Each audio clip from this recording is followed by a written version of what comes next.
Bonjour tout le monde, bienvenue sur une nouvelle vidéo des lectures de Pipin, j'espère que vous allez bien. Un petit vlog cette fois-ci pour changer, où je vais regrouper plein de choses dedans, des lectures que je fais en ce moment, des lectures que j'ai lues, que j'ai aimées, de tout, de rien, bref.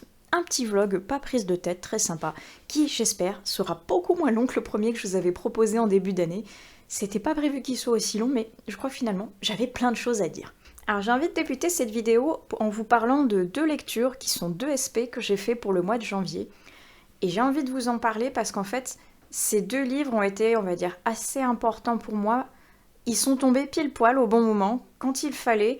C'était la lecture qu'il me fallait pour l'état d'esprit que j'avais à ce moment-là. Le premier, je ne l'ai plus, on va dire, à ma possession, parce que je l'ai prêté à ma mère, qui va ensuite le prêter à mon frère, parce que je savais que ça allait les intéresser également. Il s'agit de « Aujourd'hui, je danse enfin avec la vie » de Manuela Rossell. Alors déjà, un énorme merci à l'autrice de m'avoir contactée et de m'avoir fait découvrir son livre, et d'avoir pris le risque de me faire découvrir son livre, parce que c'est un livre de développement personnel. Et c'est quelque chose auquel je ne suis absolument pas habituée. Plusieurs raisons à ça. La première, je n'y crois pas spécialement. C'est-à-dire, comment expliquer? Je lis beaucoup de livres, énormément, j'adore lire, mais pour moi, le développement personnel, c'est pas entre guillemets un livre.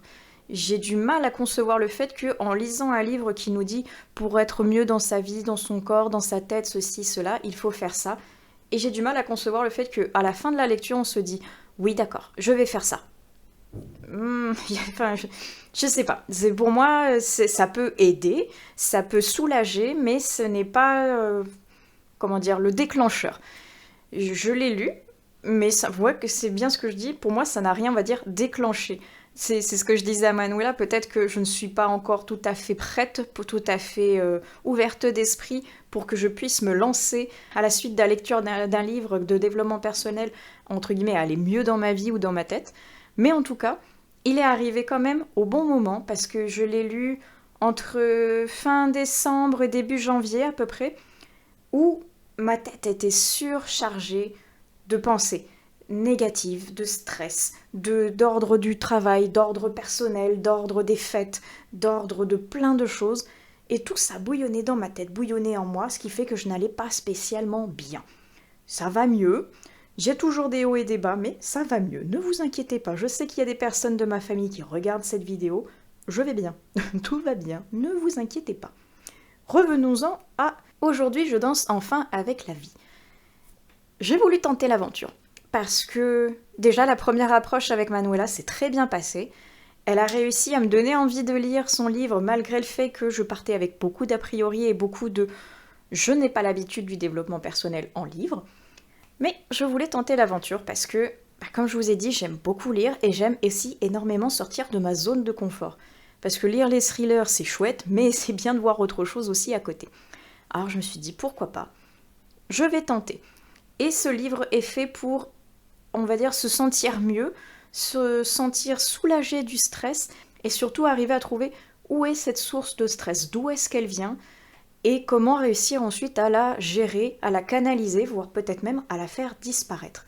Et ça, avec plein de cheminements à travers le livre où il va y avoir une rétrospection un petit peu de la vie de Manuela, où elle va nous raconter sa vie à elle, sa vision des choses, ce qui lui est arrivé et ce qui lui a fait, on va dire, prendre conscience de ses soucis et comment elle a réussi à les surmonter. Il y a une partie donc avec sa vie à elle et une partie avec plein de questions, plein d'introspections qui vont nous faire réfléchir à nos problèmes, on va dire, profonds, à cette fameuse source de stress, et essayer de voir si ça vient juste parce que, je sais pas, en se levant ce matin, paf, on a renversé notre café chaud sur nous alors qu'on était habillés pour partir au travail, donc on est parti à la bourre, ou est-ce que c'est plus profond, est-ce que c'est un mal-être qui vient depuis plusieurs années parce que je ne sais pas, on n'est pas bien dans son corps, ou est-ce que ça ne se passe pas bien au travail, ou si c'est encore plus lointain, plus profond, et que ça remonte presque à la petite enfance. Au biais de questions, d'introspection, de questionnaires, d'exercices, de jeux, en fait, Manuela nous fait tout un cheminement à l'intérieur de nous-mêmes pour nous poser des questions et nous voir en tant qu'être positif, qui puisse aller au-delà des ressentis au-delà du négatif et au-delà de ce stress. Et j'ai trouvé ça apaisant et très intéressant. Je ne pense pas que, à la lecture de ce livre, comme je vous disais, il ne va pas y avoir de déclic, je ne vais pas ne plus être stressée et aller beaucoup mieux dans ma tête en 30 secondes. Ce n'est pas encore prêt, je pense que je ne suis pas encore prête pour ça, ni être au stade de l'acceptation ou comment dire, bon, je vois où est ma source de stress, donc je vais absolument la liquider, entre guillemets. Je connais mes sources de stress, mais il faut des étapes. Voilà, c'est tout ce que je dirais. Après, il est très intéressant et je pense qu'il peut plaire à beaucoup de personnes du fait que Manuela est ancienne infirmière et également sophrologue. Elle a fait énormément d'études, elle a fait des conférences, elle a fait des formations, elle a appris à faire de la relaxation, à faire des massages, à faire de l'ASMR, à faire des trucs qui sont pour le bien-être, point de vue corporel, point de vue mental. Et elle a même une chaîne YouTube que je vous mettrai d'ailleurs en barre d'infos si cela vous intéresse. Chaîne YouTube et site internet où vous pouvez prendre rendez-vous avec elle justement sur place ou en visioconférence pour discuter, pour essayer d'aller mieux peut-être, pour juste faire un essai, pourquoi pas. Et avec sa chaîne YouTube, vous avez la possibilité d'avoir, on va dire, diverses vidéos un peu de relaxation. J'ai testé, j'ai voulu aller jusqu'au bout et voir ce que ça pouvait faire. La voix de Manuela, je l'ai trouvée excessivement douce. Elle appelle à l'apaisement, elle appelle au bien-être et elle appelle au relâchement de soi. Donc c'est vrai qu'elle a vraiment, je ne sais pas, une aura, une sensation et une voix qui font qu'on se sent bien quand on l'écoute. En revanche, je n'ai pas réussi à aller, on va dire, plus loin que entre 3 et 5 minutes de la vidéo. Pas parce que ce n'était pas bien, mais parce que moi ça ne me relaxe absolument pas malheureusement. Je ne sais pas me poser, écouter de la musique de méditation un petit peu orientée bouddhisme, orientée musique très douce comme ça, très normalement relaxante. Moi, ça ne me relaxe pas du tout, ça m'énerve au contraire. C'est pas mon style. Et je ne sais pas donc me poser, fermer les yeux, souffler, faire le vide à l'intérieur et ne penser à rien à part écouter la voix de Manuela. Je n'y arrive pas. Pour moi, c'est beaucoup trop calme, on peut dire. Je suis plus punchy que ça, j'ai besoin d'autre chose que de rester sans bouger. Donc pour moi, ça ne marche pas. J'avais déjà essayé par le passé, même de faire de l'acupuncture. C'est censé normalement relaxer. Ça m'a plus agacé qu'autre chose. Ça ne marche pas. Je ne suis pas assez ouverte, je pense, pour ça. C'est ce que j'ai expliqué à Manuela. Je lui dis, je pense que je ne suis pas encore prête. Je ne suis pas encore assez ouverte d'esprit ou de cœur ou autre pour pouvoir intégrer pleinement le fait de ressentir tout ce calme et toutes ces émotions sereines que je suis censée éprouver, on va dire, à l'écoute de cette vidéo ou à la lecture de ce livre. Je pense être un cas désespéré, c'est ce que je lui avais dit, je suis vraiment pas faite pour ça. Elle m'a dit non, personne n'est un cas désespéré, il faut du temps, il faut de la compréhension. Tout vient à point qui sait attendre. Moi je vous le conseille en tout cas, il est très sympa, il est disponible en version e-book et papier si je ne me trompe pas. Et personnellement, je préfère la version papier juste parce qu'en fait, c'est un livre qui se veut un peu dans l'apprentissage parce qu'il y a des questionnaires, il y a des exercices et je trouve plus pratique le support papier en fait si on veut écrire à l'intérieur du livre plutôt que sur une liseuse où on va devoir peut-être aller chercher soit une feuille de papier pour pouvoir écrire nos réponses ou alors les faire mentalement. Je trouve que c'est plus pratique de l'avoir en version papier. Voilà, chacun son avis, moi donc je préfère la version papier. Mais, donc comme je vous disais, c'était très intéressant, ça m'a permis de faire la lumière sur certains de mes sentiments ou ressentiments passés, de comprendre certains de mes agissements ou certaines de mes pensées. Mais je ne suis pas guérie, entre guillemets, mais c'était quand même une jolie expérience. Merci beaucoup à Manuela de me l'avoir fait découvrir. Je vous le recommande, je vous mets tous les liens de toute façon dans la barre d'infos si cela vous intéresse. Et j'en vais passer au second livre qui, pareil, m'a bouleversée. Je l'ai adoré. Son suspense, je pense que c'est le premier coup de cœur que j'ai de cette année 2023. Il est arrivé très tôt cette année, mais c'est pareil. Ce livre est arrivé à un moment dans ma vie de lectrice et de ma vie en tant que personne amoureuse de la lecture, de ce monde littéraire, et en tant que personne dans le monde, on va dire. il était incroyable pour déjà passer un excellent moment de lecture et ensuite pour remettre en question pas mal de choses en fait.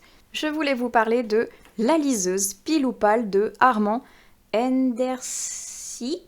Je ne sais toujours pas comment ça se prononce, je suis désolée. Si ce nom vous dit quelque chose, c'est normal, je vous en ai parlé il n'y a pas très longtemps dans une de mes précédentes vidéos, quand j'avais lu son livre qui s'appelait Le 9e cas, que j'avais également adoré. Là, dans le 9e cas, on était dans un côté un petit peu psychologique, et dans La liseuse, on va être plutôt côté romance et contemporain. Donc radicalement différent de ce que j'aime, ce que j'ai l'habitude de lire, mais je voulais voir si justement la plume que j'avais adorée en psychologie allait me faire réitérer de l'avoir aimée, mais dans un milieu tout autre. Oui, oui, un énorme oui. C'était tellement beau, c'était tellement génial, moi je me suis régalée. Je vous en avais parlé dans une précédente vidéo que j'étais en train de le lire, que j'étais sous le charme alors que j'étais vraiment au tout début. Mais je l'ai dévoré, il était génial du début à la fin. C'était waouh, une super belle expérience. Je me suis franchement régalée. Et dans ce livre, on va suivre une jeune femme qui s'appelle Gwen, qui est ancienne vendeuse en parfumerie et qui est fan des livres. Tellement fan qu'elle a décidé de changer de métier, de se réorienter et de travailler en tant que libraire. Donc déjà, ça commence très bien quand on travaille dans le monde du livre. Moi, je suis tout à fait partante. Et elle est célibataire, ça commence un petit peu à lui peser parce qu'elle a une quarantaine d'années. Et la vie célibataire, c'est sympa, elle a ses livres, oui, mais une présence masculine, ça lui manque quand même un peu. Et un beau jour, il y a une personne qui va se présenter sur le groupe de littérature et de fans de littérature qu'elle tient. Ils vont se mettre à discuter comme ça, de tout, de rien, et au final, ça va commencer à matcher entre eux. Ça va tellement matcher qu'ils vont se proposer une rencontre pour se voir en vrai, discuter en vrai, et voir si ça pourrait peut-être aller plus loin. Et on va se retrouver au cœur de deux âmes un peu tourmentées, qui sont pleines de secrets, qui sont pleines de questionnements, et ces questionnements vont non seulement interagir entre les deux protagonistes, mais également rebondir sur le lecteur qui va lui-même s'interroger sur plein de sujets différents qui sont extrêmement intéressants. J'aime beaucoup parce que finalement, on n'est pas dans le côté psychologique pur comme le 9e cas, mais il y a un énorme côté psychologique caché derrière. Parce que par les questions que l'auteur apporte de manière presque innocente au final avec ses personnages, il touche de plein fouet le lecteur et ça va agir justement de manière psychologique sur lui. Il va commencer à se remettre en question, à se poser justement des interrogations, à se demander s'il agit bien, mal, est-ce qu'il aurait fait cela, est-ce que lui dans cette situation il aurait réagi de la même manière, et cet enchaînement à chaque fois et psychologique et interrogatif nous fait non seulement progresser à travers le récit, mais en tant que personne également. Et j'ai trouvé ce concept fabuleusement génial. J'étais comblée sous le charme de la plume, de l'ambiance, de ces deux personnages pleins de mystères, pleins de secrets, et de Gwen qui non seulement était dans la parfumerie, et moi j'adore tout ce qui touche aux odeurs et aux parfums, et en plus après elle devient libraire, et comme vous pouvez le constater, si vous êtes sur cette chaîne, et j'aime beaucoup les livres également, donc je ne pouvais qu'adorer le personnage de Gwen, c'était vraiment chouette. Et après, je ne sais même pas par où commencer tellement j'ai vraiment aimé tellement de choses dedans, c'était tellement chouette. Alors, je ne sais pas par où commencer. Certes, l'histoire donc m'a plu énormément, malgré le côté romance que d'habitude je ne suis pas fan, mais c'est une romance assez douce, assez en retrait, parce qu'il y va y avoir pas mal de péripéties qui font que ça ne va pas se faire directement dès le premier jour. Ça, je ne peux pas vous en dire plus parce que sinon ça va vous gâcher toute la surprise et le plaisir, mais lisez-le parce que il est génial. Donc, le côté romance étant assez en retrait par rapport à ce que je m'attendais quand je vois le mot romance catégorisé sur un livre, moi ça m'a plu. Et ce qui m'a donc plu, c'est le questionnement qu'il y avait derrière, parce qu'en fait, Gwen et Martin étant donc la personne avec qui elle discute par un ordinateur interposé, Gwen est fan de livres, mais Martin les déteste. Donc, comment deux personnes, on va dire, ayant deux passions diamétralement opposées, vont pouvoir s'entendre, parce que si elle dort parmi les livres, rêve, mange parmi les livres, lui, les livres l'exècrent. Il y a un secret derrière tout ça que je ne vous le révélerai pas évidemment, qui fait que c'est normal, entre guillemets, qu'il n'aime pas les livres, qu'il n'aime pas se retrouver dans une bibliothèque ou entouré de livres comme ça, ou à l'intérieur d'une librairie, c'est normal, mais je vous laisse donc le découvrir. Mais alors comment deux personnes, voilà, qui arrivent à parler livres quand même, mais un qui les adore, l'autre qui les déteste, comment arrivent-ils à s'entendre? C'est très passionnant. Et par les questions justement qu'il pose à Gwen ou inversement, moi je me suis posé ces mêmes questions. Notamment le rapport que moi, fan de lecture, j'ai en tant que lectrice avec les livres. Quel est le rapport qu'on a aux livres finalement? C'est très intéressant. Surtout entre guillemets pour moi qui, on va dire, suis une jeune youtubeuse, pas point de vue âge, mais point de vue ancienneté dans le milieu des réseaux sociaux du livre. Je suis assez nouvelle, donc je suis, on va dire, tout le temps en découverte totale sur des titres, des auteurs, des milieux, des trends, comme ils disent sur les réseaux sociaux.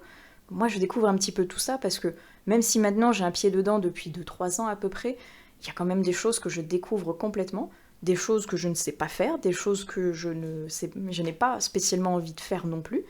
Et tout ça nous interroge sur justement, est-ce que tu aimes la lecture pour la lecture? Est-ce que tu aimes la lecture pour le fait d'avoir une bibliothèque à regarder et d'être rassuré, d'être entouré de plein de livres comme ça, sans peut-être jamais les lire? Est-ce que tu aimes la lecture pour mettre en avant sur les réseaux ou dans le monde comme quoi tu aimes la lecture juste pour être vu? Est-ce que tu aimes la lecture pour te réfugier parce que tu veux fuir des problèmes? Plein de choses comme ça. Est-ce que tu aimes la lecture pour voyager? Est-ce que tu aimes la lecture pour apprendre une langue? Est-ce que tu aimes la lecture pour oublier quelqu'un ou pour y penser au contraire? Énormément de questionnements à travers les personnages et à travers notre vie où tu te dis mais oui, pourquoi, si je me pose quelques secondes, pourquoi j'aime la lecture? Quel est mon rapport avec le livre? Est-ce que si je prends le premier qui passe, oups, Charcot au hasard, un de mes préférés, justement, vu que c'est un de mes livres préférés, est-ce que je l'aime uniquement parce que je l'ai en version papier? Est-ce que je l'aime uniquement dans ma bibliothèque? Est-ce que j'aime uniquement le voir? Est-ce que je vais le relire en sachant que je l'ai déjà lu, que je l'ai en version également e-book? Ou est-ce que ce n'est que matériel? Est-ce que ça me rassure d'être entourée d'une centaine ou d'un millier de livres? J'en ai pas un millier, hein, c'est une image. Ou est-ce que ça me plaît d'avoir un objet physique entre les mains quand je lis? Est-ce que je préfère l'avoir ici? Est-ce que je ne préfère pas l'avoir ici en version numérique, donc dématérialisée, ou même audio, même pourquoi pas? Quel est mon rapport avec la lecture? Est-ce que j'aime l'auteur ou est-ce que j'aime uniquement ce que je lis? Est-ce que j'aime... je ne sais pas. Plein de questionnements comme ça qui m'ont fait me demander est-ce que les livres que je lis, les livres que je garde, est-ce que je les garde parce que je les aime ou est-ce que je les garde parce que je les ai lus, je veux en parler ou est-ce que ils sont là pour faire beau, entre guillemets? Et j'ai beaucoup aimé ce questionnement, justement, cette introspection pour savoir d'où venait cette passion de la lecture. Moi, ma passion, elle vient depuis toute petite, qu'en fait, que je sais lire, que j'ai appris à lire avec mes parents. Ma mère est une grande fan de lecture, mon père un peu moins, mais c'est vrai qu'il lit beaucoup également. Surtout, il aime beaucoup les BD ou les policiers. Mais ma mère, elle lit de tout à une vitesse incroyable.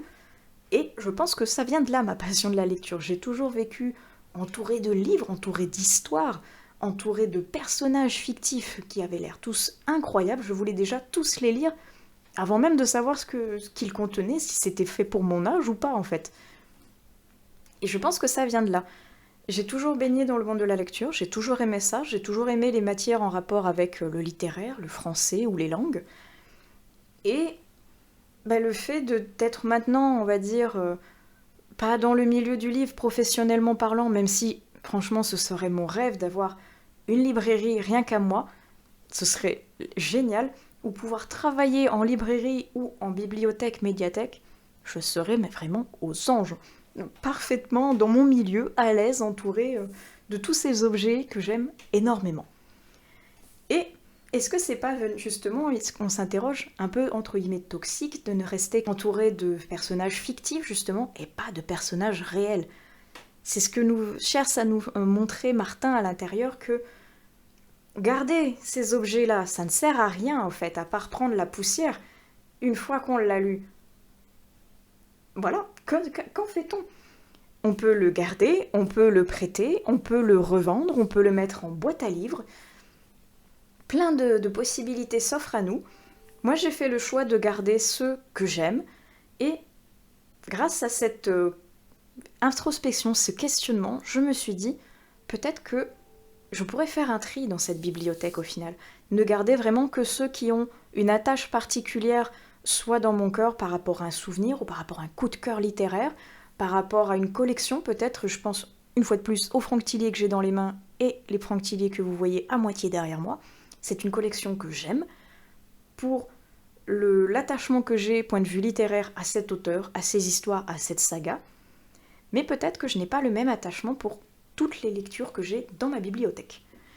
Et j'ai beaucoup aimé justement ressentir ces questions finalement, me dire mais ça se rapproche de la vidéo Discutons que j'ai fait l'année dernière, pas dans maintenant, où il y avait ce rapport au collector, ce rapport aux éditions reliées qui était très joli dans la bibliothèque, mais qui au final peut-être nous poussait à surconsommer juste pour avoir un bel objet qu'on va peut-être pas lire même.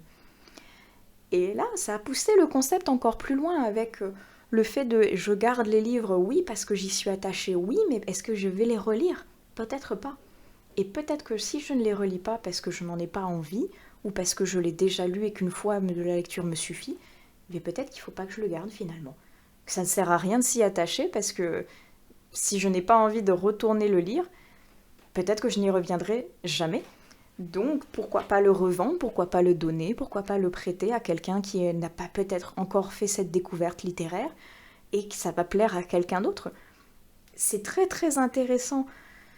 Pareil, le rapport aux gens, est-ce qu'on préférerait avoir un livre ou une personne avec nous? C'était très compliqué comme question. Parce qu'on peut se dire, bon bah le livre, je suis tranquille, je peux le lire, mais une fois que je l'ai fini, s'il n'y a plus personne avec moi, qu'est-ce que je fais? Est-ce que je le relis? Est-ce que je passe à autre chose? Est-ce que la personne, une fois qu'on a fini de discourir sur tout le monde, est-ce qu'on va pas finir par s'embrouiller? Est-ce que c'est pas mieux d'avoir un livre? Est-ce que c'est mieux d'avoir une personne physique avec qui discuter? Bref. Je pense que je suis partie très très loin dans ma conversation là, mais c'est vraiment ce que cette lecture m'a fait ressentir. Qu'on pouvait se questionner surtout sur le milieu littéraire, sur notre condition, nos rapports avec le livre. C'était une lecture palpitante, passionnante. Et la fin, la double fin même, je dirais. Je ne vous en dis pas plus, mais c'était génial. Et j'ai adoré, vers la fin, sans ça vous faire aucun spoil, hein, je vous rassure, mais sur la fin, il y a un petit clin d'œil entre les deux personnages qui se disent « Ah, mais pourquoi pas tenter l'auto-édition? Regarde, il y a telle personne qui s'appelle Armand, et il a testé l'auto-édition, et c'est plutôt pas mal avec sa trilogie. » Et j'étais là, c'est joli, c'est très bien joué de réussir à se placer comme ça avec une autre trilogie qu'il a écrite, que je vais découvrir incessamment sous peu. J'ai très très hâte parce que le 9e cas m'a beaucoup plu, j'avais adoré. La liseuse m'a convaincue que la plume de l'auteur me plaisait, que ce soit d'un aspect psychologique ou contemporain. Donc, j'ai énormément envie de tester sa trilogie. Je vais la commencer, je pense, peut-être courant février. Je ne sais pas encore, parce que j'ai d'autres lectures de prévues avant. Mais nul doute qu'une fois que je l'aurai lu, je reviens vous en parler, parce que j'ai beaucoup aimé la liseuse. J'ai beaucoup aimé le 9e cas, mais la liseuse, c'est un très gros coup de cœur. Et il est spécial vraiment pour moi, parce qu'il est tombé à un moment où je me sentais spécialement pas très bien dans ma tête. Et ces questionnements m'ont apporté beaucoup de joie, beaucoup d'introspection et beaucoup de plaisir justement à transposer la vie des personnages et la mienne. Et en continuant la lecture, c'était incroyablement beau. J'ai vraiment beaucoup aimé les secrets, les retournements de situation auxquels on s'attend peut-être pas toujours. J'avais certaines pistes Je m'étais fait une idée et finalement, on se rend compte que non, l'auteur, il avait dû te faire croire ça, mais en fait pas du tout. C'est très très bien joué. Il sait jouer avec la psychologie des personnages, mais également avec celle du lecteur. C'est très beau, c'est très bien, c'est... Ah, lisez-le, lisez la liseuse pile ou pâle, il est fabuleusement bien. Bon, purée, je pense que je me suis déjà bien étalée rien que là-dessus. Donc on va faire une petite pause ici et je vous reprendrai peut-être un peu plus tard ou une autre journée, je ne sais pas. En tout cas, j'espère que cette première partie vous aura déjà plu.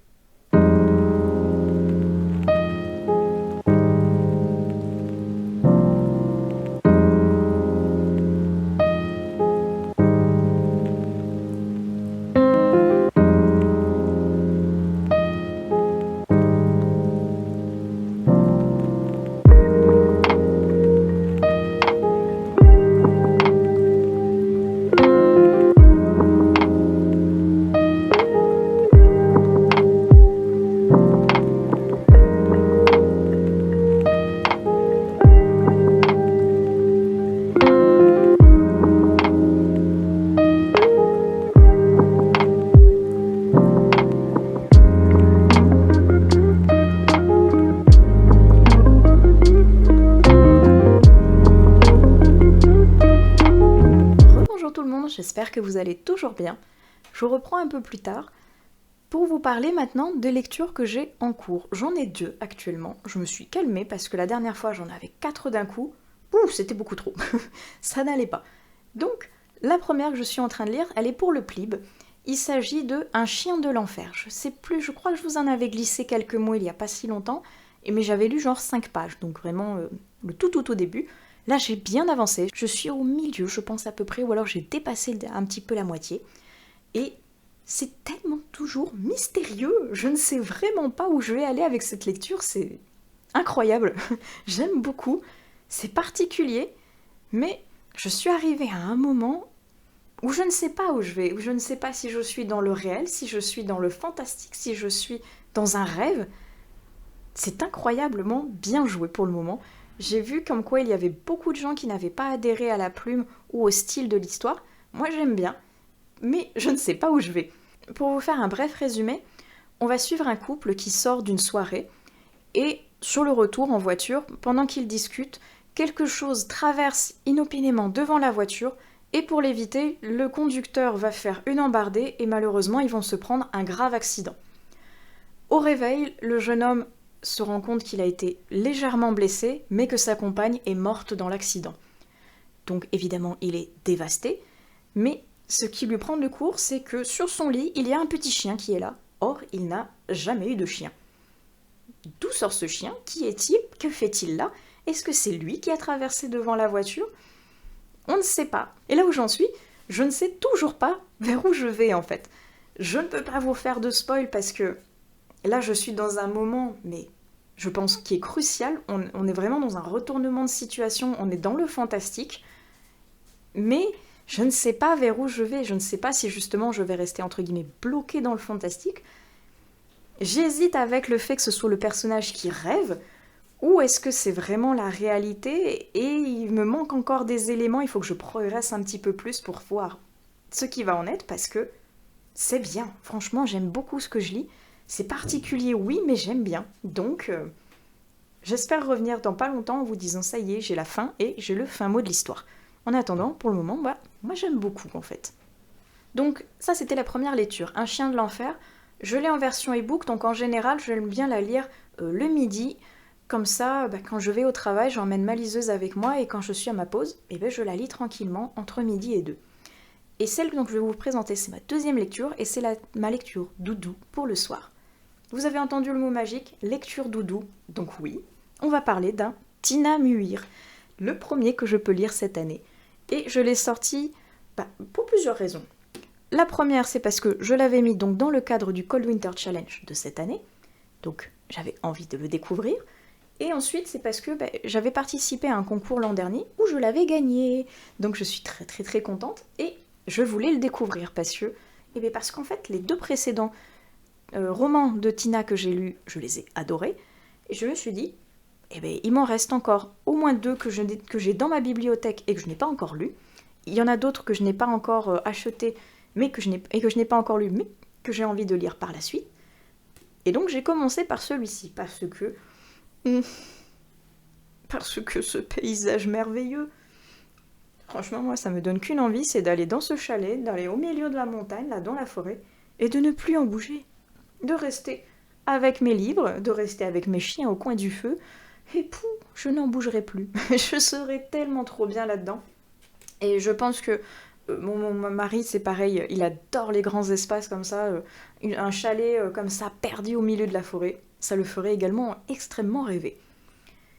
Et je ne sais pas pourquoi, par contre, je trouve que lui, là, le monsieur sur la couverture, il a pas un petit air de Colin Farrell. Enfin, je sais pas, dites-moi, est-ce que c'est moi qui rêve, mais moi je trouve qu'il lui ressemble un peu. Je ne sais pas, c'est peut-être juste mon imagination, mais bref. Donc, Cœur solitaire en péril de Tina Muir, c'est ma lecture doudou du soir, du moment. Un petit résumé? Allez, c'est parti. Voilà 3 mois qu'Alex a été abandonnée devant l'hôtel par Victor, l'homme qu'elle devait épouser. 3 mois que Victor a disparu. 3 mois qu'elle travaille avec Samuel, le frère de ce dernier. 3 mois que le regard vert profond de Samuel hante ses nuits. 3 mois qui ont passé comme un rêve. Mais tous les rêves doivent s'arrêter un jour. Demain, Alex devra partir. Quitter Vancouver et Samuel, cet homme aussi magnétique qu'insaisissable. Et alors que leur séparation se fait inéluctable, une tempête approche, faite de flocons de neige, de dangers et de secrets venus du passé. Alex saura-t-elle ouvrir son cœur avant qu'il ne soit trop tard? Alors oui, vous allez me dire que pour moi, ce serait un pitch un petit peu bateau, romance, qui ne me correspondrait pas tout à fait. De premier abord, il est vrai. Mais, comme je vous l'ai dit déjà, Tina Muir, avec le serment des Shetland, m'a quelque peu fait renouer avec le style de la romance, et j'aime beaucoup sa plume. Et j'avais envie de découvrir, entre guillemets, un roman de romance pure, sans côté fantastique à côté, ou sans quête policière, ou quelque chose qui donne un attrait supplémentaire, et pas qu'une romance qu'on suit au fil du livre. Je voulais vraiment tester, voir si j'allais aimer ou non, ou si la plume allait me conquérir. La plume arrive à me convaincre. Il y a certains passages où je me dis que oui, entre guillemets, c'est peut-être un peu plat par rapport au serment des Shetland ou à la dernière Anastasia qui avait un côté un petit peu plus fantastique. Et le serment des Shetland, parce qu'il y avait ce côté un peu quête pour la jeune femme de retrouver un semblant de vie avec les fantômes de son passé et ce côté des secrets aussi de notre ami le Fossoyeur. Là, il y a quelques secrets, On sent qu'il va y avoir une embrouille avec les deux frères. On sent que ça va pas rester paisible très longtemps. Mais, comme vous pouvez le constater, j'en suis pas encore à la moitié. Donc il n'y a pas encore cette fameuse embrouille. On sent que ça arrive, on sent qu'il va y avoir une anicroche entre les deux. Comment va réagir Victor quand il va voir que Alex est avec Samuel? Comment va réagir Samuel quand Victor va réapparaître au bout des 3 mois? Et comment va réagir Alex face à Victor s'il réapparaît alors qu'il l'a planté le jour du mariage quand même? Je suis très très curieuse. Là où j'en suis, on est au milieu d'une tempête de neige justement, dans ce fameux chalet, au milieu des bois. Et le côté de Samuel que j'aime beaucoup, c'est qu'il veut se reconvertir pour être garde forestier. Oh, ce métier, c'est pareil. Il me ferait beaucoup envie. Connaître la nature, s'y balader, reconnaître les traces, pourchasser les braconniers ou les personnes qui dégradent la nature. Oui, je pense que ça me plairait. Reconnaître les chants des animaux, leurs traces, savoir quel arbre est malade, pourquoi, comment survit la forêt. Je trouverais ça vraiment passionnant et intéressant. Et vivre là-dedans, justement, ça me fait un peu penser, justement, ce paysage et ce côté isolé, parce qu'ils sont donc à Vancouver, au Canada.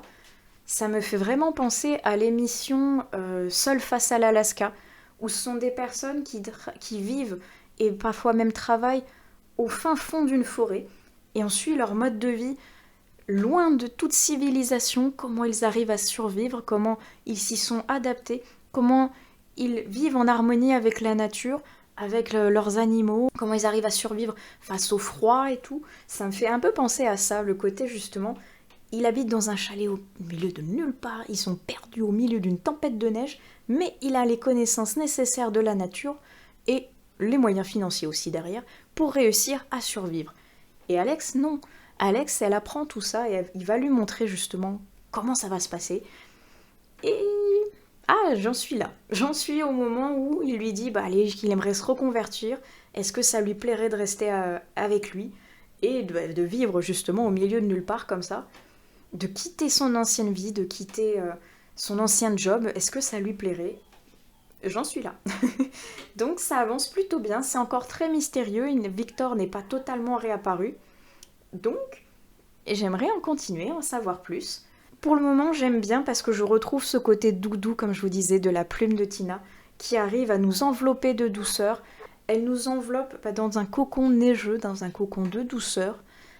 Et on est bien avec cette plume. On est bien avec ces personnages, avec leurs secrets. Il manque encore quelque chose pour que j'aille à la fin, là. Il faut que j'arrête cette vidéo. Il faut que j'arrête cette vidéo, en fait. Il faut que j'aille le lire parce que je l'aime bien. J'ai envie d'en savoir plus. Il y avait juste un détail qui m'avait un peu interloqué. Il faudrait que je relise le passage. Peut-être que c'est moi qui l'ai mal lu. Mais c'est au tout début, quand Samuel va récupérer Alex et essayer de la ramener en moto en pleine tempête de neige au milieu du Canada. C'est pas l'idée du siècle, mais certes. Donc il va la ramener en moto. Et au moment où elle s'habille, quand elle monte sur la moto, lui il est devant donc en pilote, et il dit donc elle passe ses bras autour de sa taille et qu'il sent sa joue se poser contre lui. Et là moi ça m'a fait un peu bugger, je me suis dit mais elle a un casque. Comment il peut ressentir sa joue? Tu vas sentir le casque mais pas la joue. Ou alors elle n'a pas de casque. Je ne connais pas la réglementation du Canada, peut-être qu'à Vancouver on a le droit de piloter sans casque. Mais je me suis dit, après, si elle n'a pas de casque alors qu'ils sont en pleine tempête de neige, en plein milieu de l'hiver, c'est quand même pas très judicieux, surtout qu'ils prennent l'autoroute après. Donc j'étais en mode, il y a un petit quelque chose qui me dérange là, faudrait que je le relise, peut-être que j'ai mal lu. Mais après, je crois qu'elle a un casque en plus, parce qu'il dit quand ils arrivent chez lui, elle ôte son casque. Donc j'étais, mais alors il pouvait pas sentir sa joue, je ne sais pas. J'ai peut-être mal compris, mais en tout cas, en tant que motarde, j'ai bugué 30 secondes en mode, mais c'est pas possible. Donc voilà, c'était juste le petit détail comme ça que j'avais relevé, mais peut-être que j'ai mal lu. Je relirai ce passage-là, où Tina, si tu passes par là, dis-moi si j'ai mal lu. Mais en tout cas, c'est le seul truc qui m'a fait tiquer pour le moment. Moi, je me laisse porter par la plume. Et comme je vous disais, j'en suis presque à la moitié. Donc je reviendrai peut-être à la fin de cette vidéo, ou d'une autre, je ne sais pas, pour vous en parler. En tout cas, je vous laisse ici pour le moment. Je ne sais pas si je la coupe ici. Dans tous les cas, sinon, dites-moi dans les commentaires si vous avez lu les livres dont je vous ai parlé. Et sinon, j'espère que cette vidéo vous aura plu. Et je vous dis à plus tard dans une autre vidéo des lectures de Pipin. Ou dans un autre plan, qui sait. Allez, ciao!